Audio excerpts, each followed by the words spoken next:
Gotta kick off the show here. We're agreeing.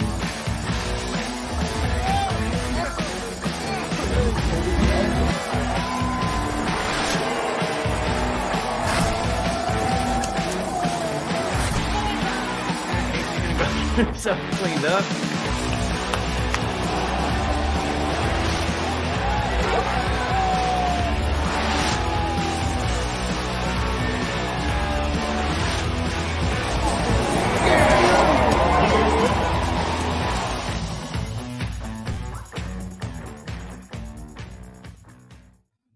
Welcome to the Mafia cast. How are we doing, Bills Mafia? It's another day, one day closer to NFL 2024 kickoff. How are you guys doing today, Casey, Mike? I'm doing much better than my dog is. She had 8 teeth pulled today. Jeez. So Okay. she's more upbeat than I would be, but that's not fun. So I don't. She's doing good though. Yeah, that's good. That's good. I mean, I'm assuming that it needed to happen, right? You didn't just like, you know what? I need some teeth pulled out today. No. Yeah. She was quite Hope the due tooth for fairy comes. Let me pull some teeth. right. Oh, God. She was I due gotta for pay a the teeth water bill. cleaning, and yeah, when they find some, they gotta yank them. So that's a normal thing, but yeah. It is. So that- It is. I've seen really quick. I've seen a Chihuahua that had its teeth pulled out, and that tongue never stayed in the mouth again after that. Just always hung to the side. No, It's pretty hers ain't funny that looking. bad. She's still looking pretty good. So that means in the last month between my dog and Mike's dog, there's been a combined 13 teeth pulled. Yeah. Ouch. Oh my God. Tooth fairy been busy. I've had one. That's enough for me for now. If that was me, I'd be like, just someone hit me upside the head with a shovel and just bury me where I lay. Yeah. Like, oh my God. 5 teeth, 8 teeth. Yeah, no amount of morphine is worth that. Ouch. Yeah. But yeah. So let's jump into this because I've been kind of looking forward to this episode tonight for a minute. Everybody across social media, Bills Mafia, they're talking wide receivers. And the big question that seems to be coming up is, where are the Bills standing as far as their wide receiver room? Are you comfortable? Are you not comfortable? I did post that question on a weekly poll yesterday, and I was actually kind of surprised at the numbers. I believe it was something like 54% said they're comfortable. I honestly expected it to be the reverse of that.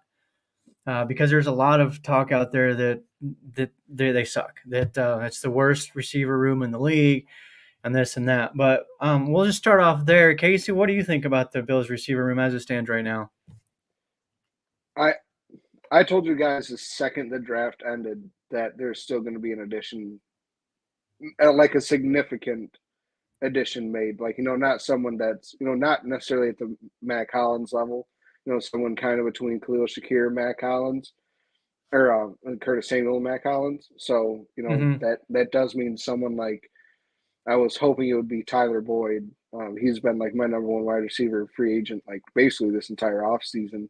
But it looks like he's probably going to be signing elsewhere. He's had a couple of visits with the Titans and the Chargers.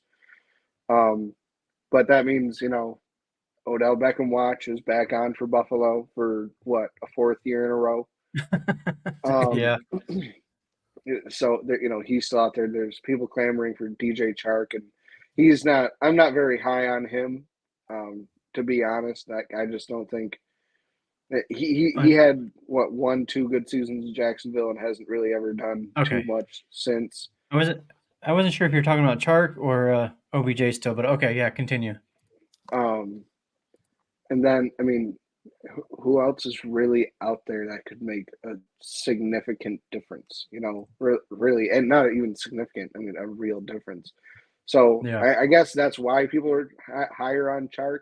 I just assume if you're gonna, Chark wouldn't move the needle for me. Like, I wouldn't be ecstatic. I wouldn't be ecstatic if we signed OBJ or Tyler Boyd, but I'd be like, all right, I get it, I understand it, I can see it. Chark just doesn't really do it for me, but. There's still guys like Cortland Sutton out there. The pipe dreams of Brandon Ayuk and Deebo Samuel are out there. Yeah. I thought for a half a minute, if we were going to get Ayuk, we were going to get him. It was going to be on day 2 of the draft. I think we would have drafted Coleman and then made the call to get Ayuk. So the fact that we didn't get him then, to me, means we're probably not going to get him at all. I know we're going to get that money June 1, but Yeah. that's still not enough to sign him for this year, let alone extend him over the next 4 or 5 years. So I mean, Cortland Sutton or somebody like Joe Marino said, Darius Slayton from the Giants, somebody who could be relatively cheap to trade for and to extend. He's been, their best receiver the last couple of years. Now they have Malik Neighbors, Jalen Hyatt. They might be looking into a little bit more their 3rd-round draft pick last year out of Tennessee. So there's a couple of lower end receivers out there to trade for that we could actually afford. So I think there's still going to be one more move left. Yeah. You brought up the June 1st money, and I do think there could be some moves, some maneuvering made that if they still wanted to make a move for somebody like a Brandon Ayuk, they could do it. They just have to be in a position where they can fit his current contract under the salary cap, and then they can restructure from there to where it fits better. But Brandon Beane also said in a recent press conference that the cost of these receivers now, we're talking 20, 30 million a year for some of these guys.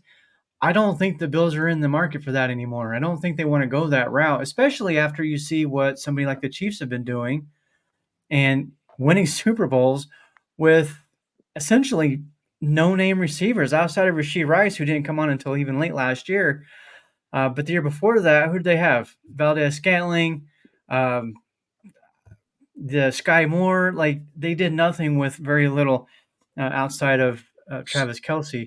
So, real quick, my rebuttal to that will be: you have Patrick Mahomes, you have Andy Reid. Mm-hmm. Andy Reid can, he can scheme the 3 of us open somehow, some way. None of us are breaking a 6 in a 40-yard dash, but we're still going to get open somehow in that offense.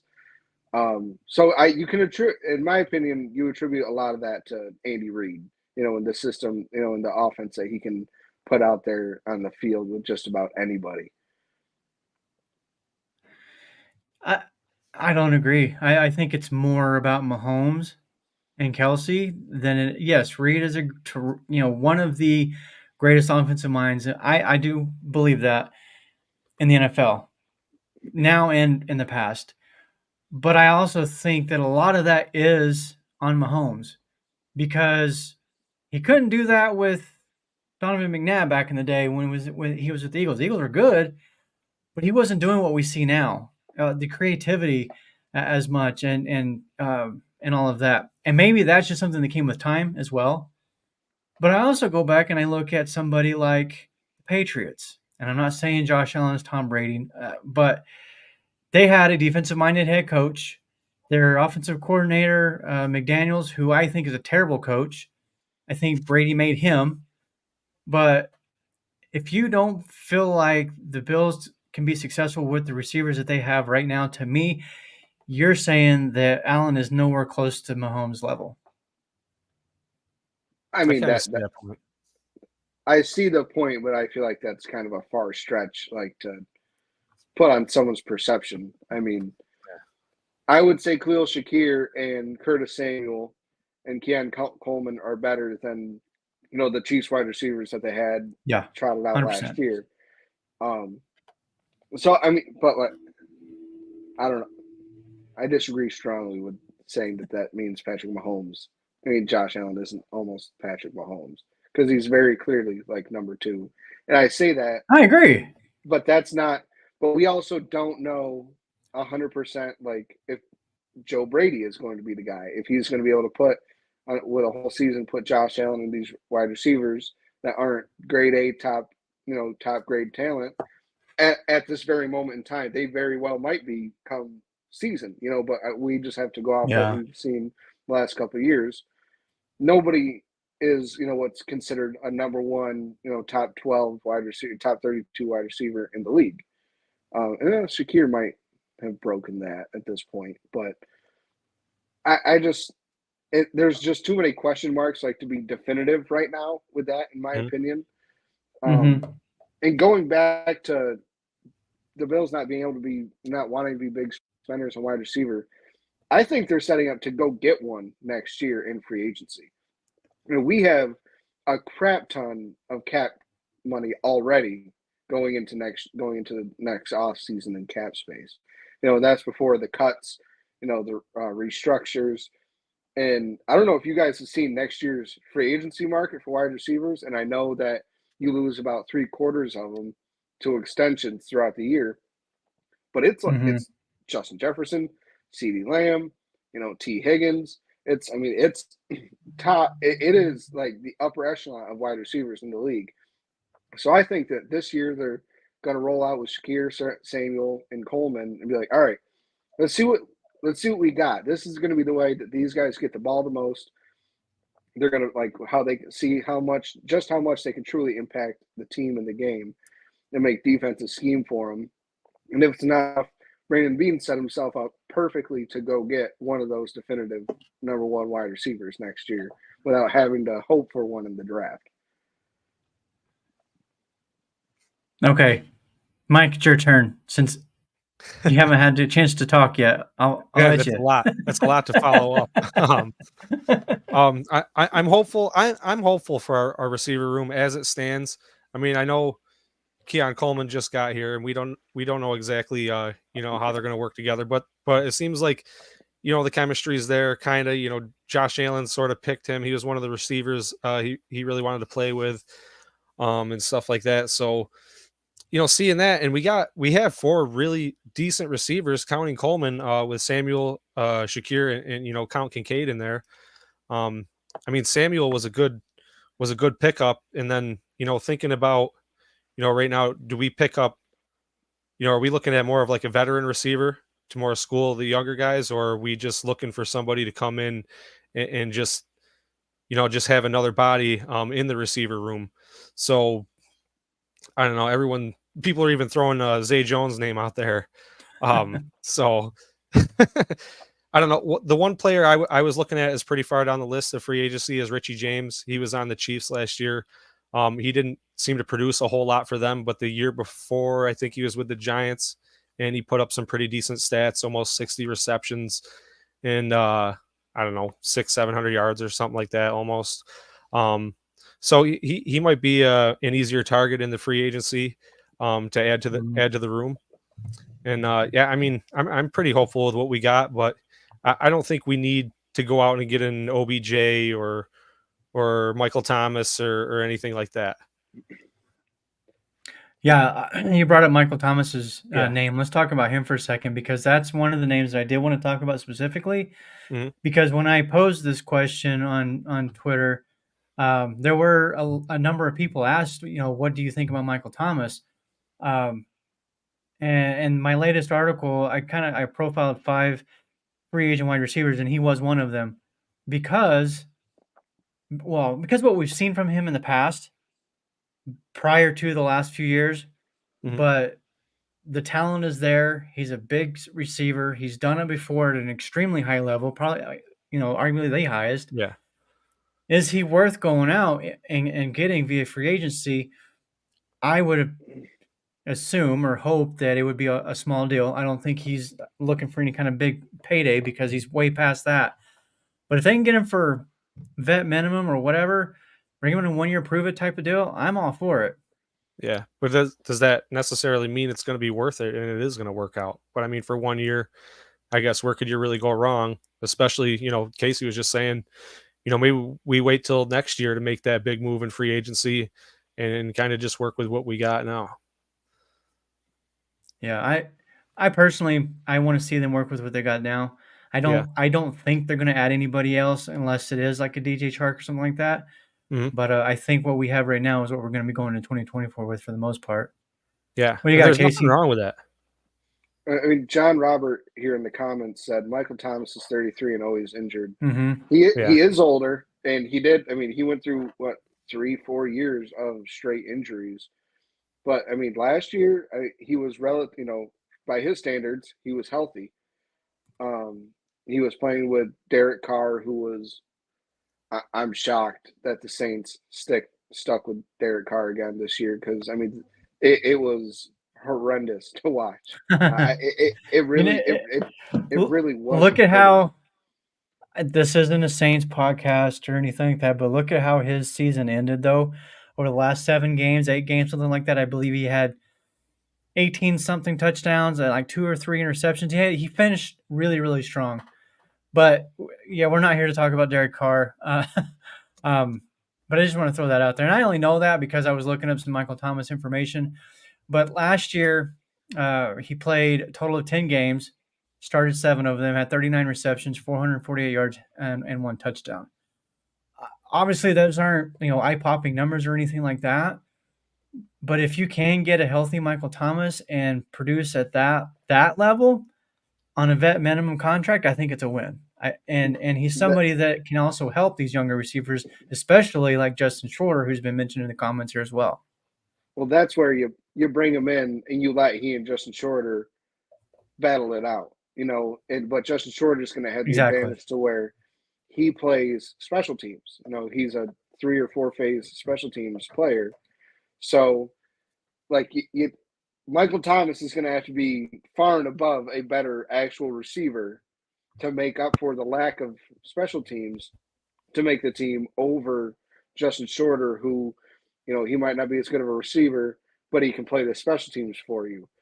So that means you're getting, you're going to be getting something good. You're either going to be getting somebody that's going to play, the 5 wide receiver for you and play 3 or 4 special teams. You're going to get a receiver who isn't half bad, and you're just going to, and then we just find somebody else to play the special teams.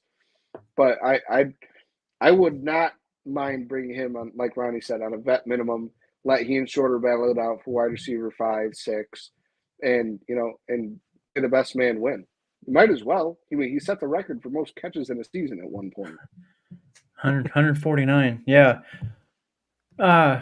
The only, I guess, the one wrench I'll throw into this conversation though is the one thing that I would worry about is if bringing somebody like him, or honestly any of these current free agents, is how much is that going to take away from the development of a Keon Coleman, Justin Shorter. These guys, to me, they need playing time. I would almost be willing, if you told me that we're going to go into 2024 and have a down year, we're going to win 9 games, miss the playoffs, but then we're better for it in the long run because of contract situations, development of players, and then in 2025 they go in and they kill it. Playoffs, championship game, maybe Super Bowl. I would be willing to do that, and that's because you just keep bringing these guys in off the streets, all these free agents. It does take away from snaps for these other guys, the younger players. Go ahead, Mike. I think we're on the up year. This is an up year for me, no matter what. Right. I'm not saying it's going to be a down year. This is Mike's 13. I'm already year. sold. That's right. No, the beginning of last season, I said I checked it off as our down year, and I was happy. I was sad, but okay, humbled with how the season went. This is our up year. We're gonna have 13 or 14 wins this year. I don't care what it takes or who we got. We're gonna do it. I'm not doubting that. I'm not doubting that. I wouldn't bet a pie in the face, but if you want to bet a pie in the face, I think Casey would more than oblige. Oh man. So is it? Do it, Mr. Analytics. You've done this research. Every other year we get 13 wins, and this is the year we get 13. I would bet on 13. Pie in the face on 13. So if they don't, if they get 13, you get a pie. If they only win 12 or less, you're not bringing me into this. You're not bringing me into this. There's got to be someone else. Be a man and take your bet like Ronnie did. So if Ronnie wins the bet, no one else has to get a pie. Right. Okay. Wait, what? So we're each gonna have we're each gonna have a pie this year then, because then we gotta leave you one. We each gotta do one then. So just be prepared. I'll figure out one. I'll take a pie. I'll take a pie if we don't get 13 wins. Okay, so I'm not taking a second pie. So both of these bets are with Casey. No, these are singular, you dummies.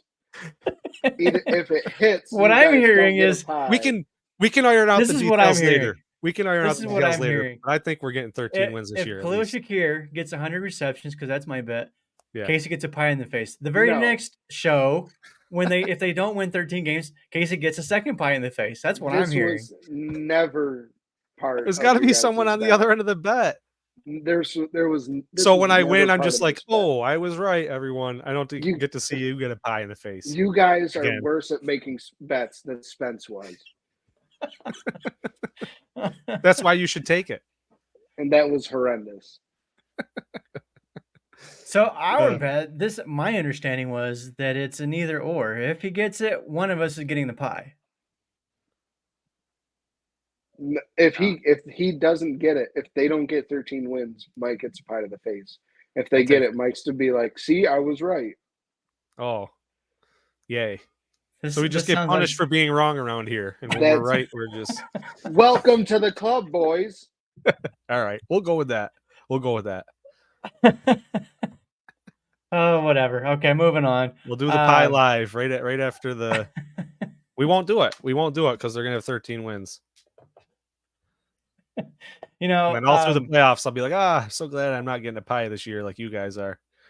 For 97 let me talk a little receptions bit. and So 12 let me wins.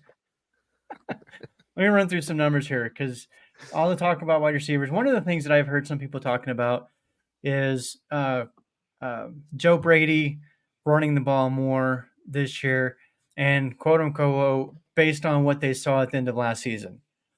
So I kind of went back and I looked at the numbers today through all 17 games, and this is kind of interesting. So first of all, between all of the wide receivers, running backs, and those losses through free agency trades, whatever, there's 308 vacated targets. Those will probably get spread around. I think the majority will go to Kincaid and Shakir, but then the other guys will kind of filter in as well. Coleman, whoever. But from games 1 through 10, the Bills averaged 35 pass attempts per game. Guess how many pass attempts they averaged when Joe Brady took over from games 11 through 17? 22. 38. The number is 33. So it did come down, but only by 2 passes. Okay. Wow. Okay. Now, on the flip side of that, they ran the ball an average of 25 carries through the first 10 games with Dorsey. When Brady took over, how many per game did they average rush attempts? 28. 30. 29.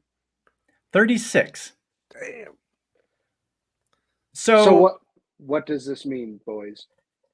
Here's what it says. There was more plays, right? Yes. Exactly. That's exactly it. Yeah. There was more plays. We were more efficient. Mm-hmm. Right. So the passing game did not really change other than who the ball was going to mostly. Well, not mostly, because it was more spread around. They weren't force-feeding Diggs. And I'm not saying that they felt like they had to or anything like that. We're not going down that road. But so it kind of prompted me to check one more thing. And let me find it. Time of possession. With Ken Dorsey, time of possession was 29 minutes per game. Under Brady, it was 34 minutes. So they held the ball on offense for 5 minutes longer. Why didn't you let us guess that one? Sorry, guess it. Go ahead. I was going to say 34. But yeah, so to what Casey just said, the offense was more efficient. It looked like they ran the ball more because I guess technically they did, but it's because they had more plays. I saw something that said they actually were second in the league in rush attempts after Brady took over. Mm-hmm. But yeah, it's only because they were more efficient. It also helped that Dallas Cowboys game also helped big time. Running whatever it was, 50 plays and Josh only throwing it 9 times. Yeah. 15, whatever. Yeah. and that was the other good point too, because I did notice that against Dallas and the following week against the Chargers, he threw a combined 36 passes. If you take those out, they actually threw the ball more per game under Brady. I got to think Brady Dorsey, and I get them mixed up. So I would expect, because there's a lot of people are saying, well, there's no way there's anybody on this offense who's going to get Diggs level targets. They may not get quite that many, because I think he was getting around 160 or something like that. But I don't see the targets per game going down. It's going to probably stay roughly the same. I do think we're going to see, again, a more efficient offense. And like John Roberts here says too, they'll pass to the running backs more, which we did see that as well. Mm-hmm. And that led to part of the efficiency part of it. Like get the ball into these guys' hands quickly, out in space where they can make some moves. Yeah, I know. And I was listening to receivers, and I said count Kincaid in. I should have counted Cook in as well. Yeah. Well, as far as being comfortable with what we got. Yeah. It points out to me. It points out more to the Ray Davis pick. That Ray Davis pick is like a Joe Brady pick for sure. You know, he's somebody that can run between the tackles, but also catch the football. You know, it keeps the defense guessing a little bit more. Okay, this guy can do everything. You know, it's not Latavius to where, okay, he's coming in on third down, probably not going out for the pass. If he's going out for a pass, it's because he's just leaking after pass pro. Right. But if James Cook is out there on third down, there's 40% chance probably that he's going to be getting the football. Put Ray Davis out there, he can pass block, he can run, and he can catch. And not just close to the line of scrimmage. He was spread out wide in college. He was targeted downfield as an actual route runner. So I think Ray Davis, I think, is going to surprise a lot of people this year. Yeah. I think he's shown he can work in multiple different systems too. So for sure. Yeah. That's a good point. He's been very productive, and I could see him kind of taking that lead power back role too, because while he's not tall, he's stocky. He 5'8", but he's over 200 pounds. It's a solid kid. Before we move on, because the next thing I wanted to kind of get into is talk about some of the receivers that are currently on the roster, as far as what people want to say about speed. We need that speed versus size and all of that. But before we do that, let's hear from our sponsors at Game On Sports. Hey, it's John from Game On Sports Memorabilia. Check out our huge selection of unopened wax boxes of Pokemon cards. You have to see our selection of over 2 million sports cards in stock, plus hard-to-find card supplies. And if you have anything to sell, bring it in. We can help you determine the true value before you sell it. We pay fair market value every day. It's Game On Sports Memorabilia, 2670 Dewey Avenue in Greece. Check out our podcast for news and information on the card and collectible universe. Also, check out our Facebook page. For more, call 481-2153. That's 481-2153. That's folks over at Game On Sports Memorabilia. I got some great stuff. Check them out. If you're listening right now on Facebook or YouTube, please like and subscribe, follow, all that fun stuff. We appreciate it. What I want to get into, I looked at it earlier. So according to the Bills' official website, they currently have 10 receivers on the roster, counting Coleman, who is not currently showing on there because he hasn't signed his rookie deal yet. But they've got 3 receivers, all sub 4.4 speeds. That's Curtis Samuel, KJ Hamler, and Andy Isabella. They have 3 receivers that are 6'4", and that's shorter, Hollins, and then the new guy Cookie Coleman. And then Kincaid and Knox are both 6'4", and there's another tight end, I can't remember the name, but he's 6'7". So, what do you guys, if we go out and we want to prioritize a free agent signing, what type are you looking for? Go ahead, Mike. Trey Kitty is the tight end I think you're thinking of, or no? Trey McKitty. Yeah. Trey Kitty. Trey McKitty. I read too fast. I don't remember. That doesn't sound right, but it's Trey McKitty. Oh, he's 6'4". The one thing I wanted to ask you is what you think about the Quintez Cephas signing. Well, we can get to that, but answer my question first. You can't do that. It's hard to. I know a lot of people are talking about adding receiver right now. I don't know. There's still that Micah Hyde thing out there. Is there room for another safety? That type of thing. We just signed a linebacker. I don't know. It could be receiver. I could see another D tackle maybe even. I don't think that we would do any more defensive tackles because we currently No? have 5 on the roster. Do we? Yeah, I lost count of them. but Oh, it kind of makes me think of the receiver chat we had earlier. yeah. Casey, what do you Safety think? thing, that's kind of unknown for me. I can't really say much about safety right now. Yeah. It's up in the air. So wide receiver, what kind of wide receiver would I be looking for? I mean, really just somebody like with the play style kind of Diggs, like somebody that can immediately in that 10 yards is great at the hitch route and somebody that can hit a double move.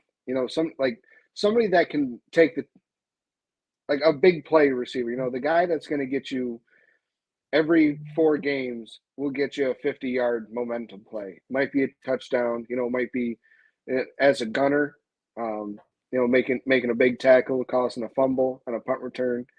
So that would be specifically Mac Hollins. So just somebody that can, make a splash play every now and then.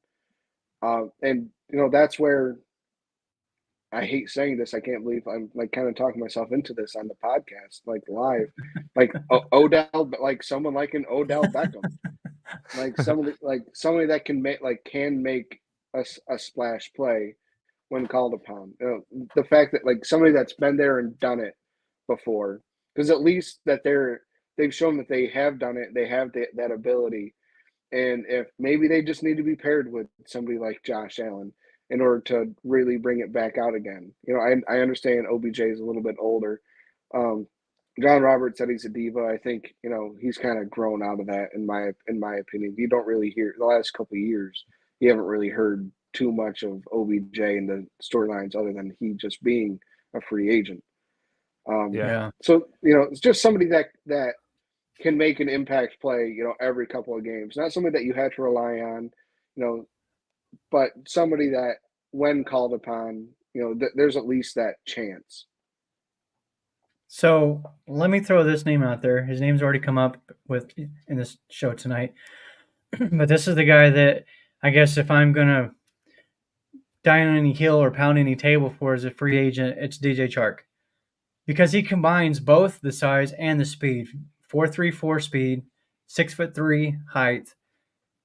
He's a guy that can get down the field, stretch the field, and he can go up for those contested balls. So in those moments where Josh Allen's just going to put it up for hope and prayer, it's a good one to throw it up to because he's going to be 50 yards down the field already.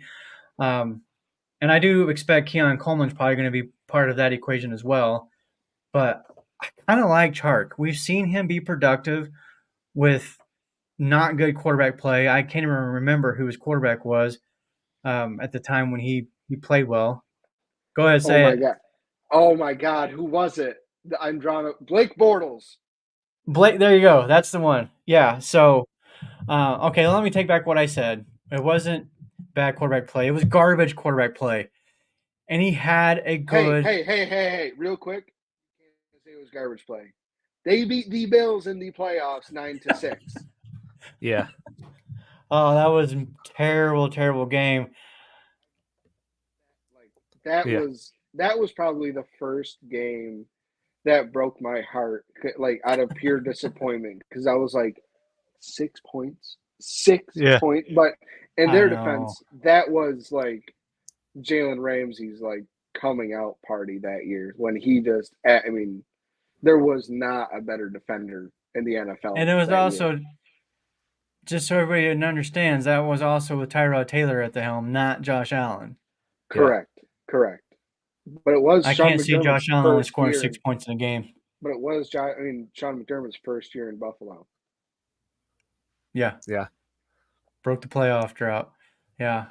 Anyways, I want to throw the name out there before we move on because I didn't say his name, but Richie James. I just want to throw that out there again. I don't think we need another big receiver. I got what I wanted in a taller receiver in Coleman. So I think just another body, just another target, another target out there, another place to go with the football. So I think he'd work just fine. I'd say that James got some production. the archetype, like Mike put it a good way, the archetype I'd be looking for would be a separator. I know we got Curtis Samuel, who's like one of the best separators in the league when running routes. But I like somebody that can. I would want somebody that's a better route technician rather than somebody that can just go up and get it. Because, like Mike said, we do have Keon Coleman now, and we've seen our boy Shakir. We've seen his ability to, especially in his rookie year. How many times did Josh chuck it up in double coverage, and Shakir looked like he jumped 30 feet in the air and somehow came down with those footballs. I mean, they were some of the Yeah. most amazing catches you'd seen that year. So I wouldn't necessarily be, like the go up and get it guy, like Ronnie wants. I would be more so the separator, the guy that has a little bit better of a route tree. Well, who would that be though?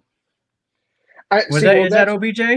I mean, OBJ, before all his injuries, he was considered one of the best route runners in the NFL. I mean, he was great.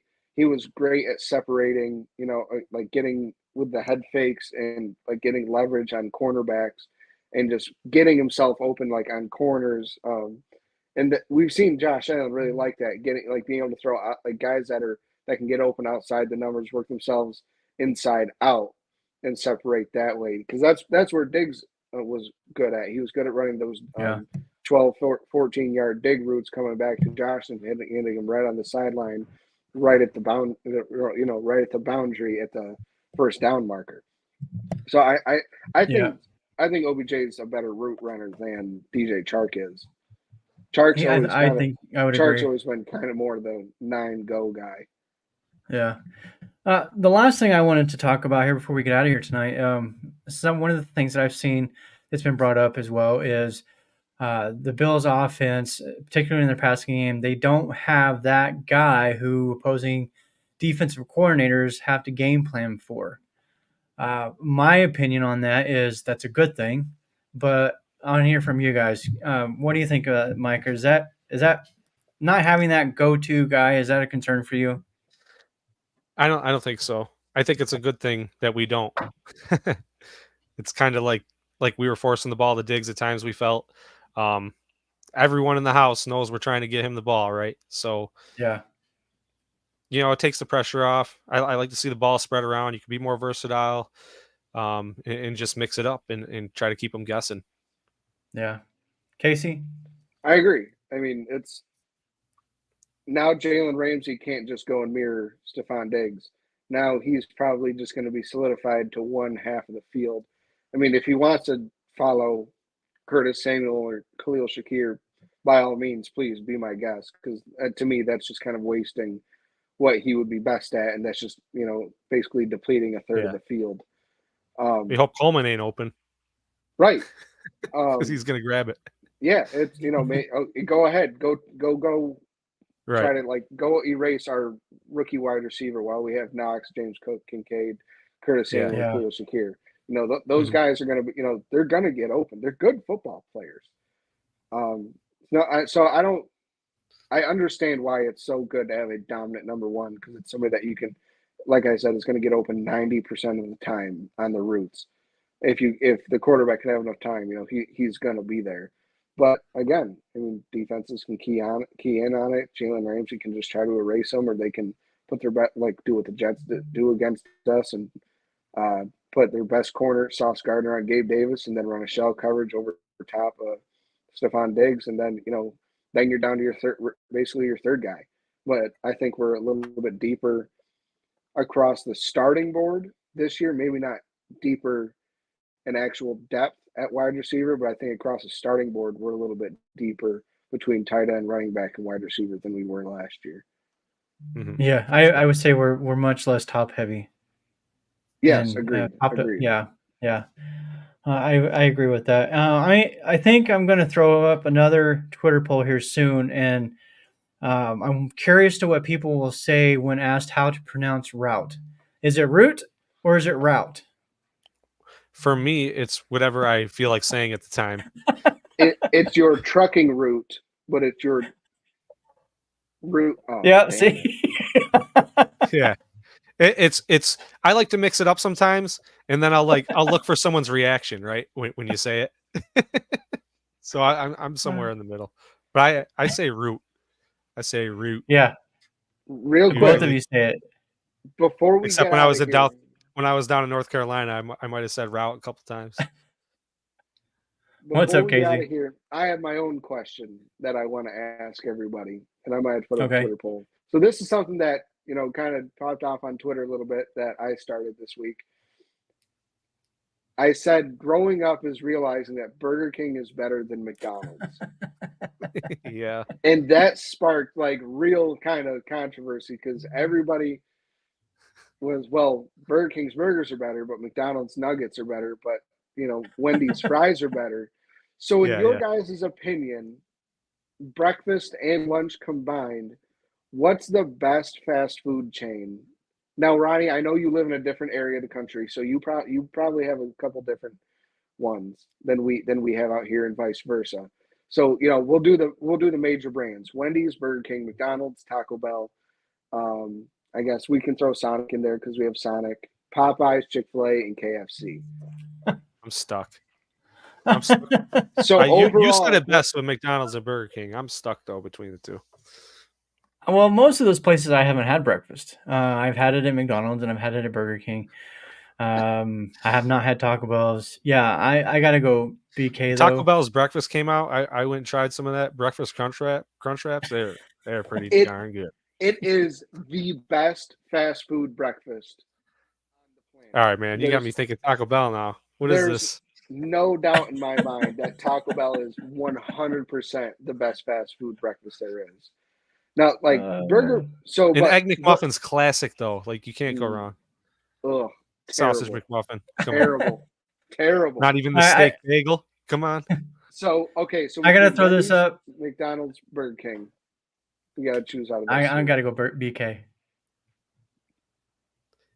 I'm All right, gonna go with McDonald's because the breakfast just is to be classic. different. Yeah. I did grow up and I like Burger King burgers better now, and the Big Mac sucks, but I can't crap on McDonald's breakfast. Roy has it correct. Root is for highways. Route is for football. I agree. To I me, agree. the only thing I will say, I think route I for had it football is backwards. correct, but root, that's for trees, plants, grass, But I weeds. also, I mean, there's I've said because I've been a truck driver, my trucking route. This is the route that the GPS took me on. Yeah. But what's funny is like when I was talking about my job, we called it routes because I was Route 6. So I was on my route while on my route. You're okay. All right. This is Yeah. getting out of control. Yeah. We're gonna get out of here. Hey, so next Stay week, tuned. next show, Monday night, we have a special guest, Greg Tomset from Cover One, is going to Mhm. join us. We'll pick his brain a little bit on this whole wide receiver situation, and what he sees for the outlook. So, yeah, look for the Twitter poll. I'm going to throw that up there, and if you've got questions that you want to ask of Greg, join us next Monday night. Get in the comments. Through Facebook, YouTube, comment again, hit the like, subscribe, and tell all of your friends that even though they missed the live show, guess what? You can catch the podcast form, download it, and yeah, we're gonna get on out of here. We'll see you all on Monday night. Go Bills! Go Bills. Tell Go your Bills. friends. Matt Milano's going to be fine. Tell your friends.